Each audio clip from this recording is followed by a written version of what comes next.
In this video, I will show you how you can change the size of your cursor and pointer of your mouse in Windows 10. So let's go. Go to setting,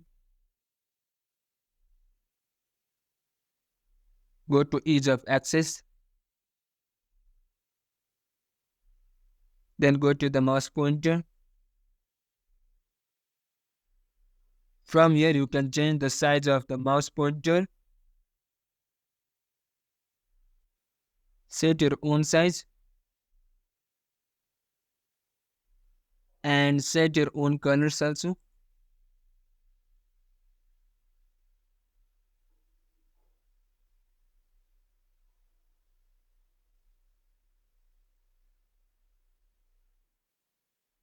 This much for today. Until next video. Bye bye. If you like this video, please do like, share, comment, and thank you for watching. Bye bye. Have a good day.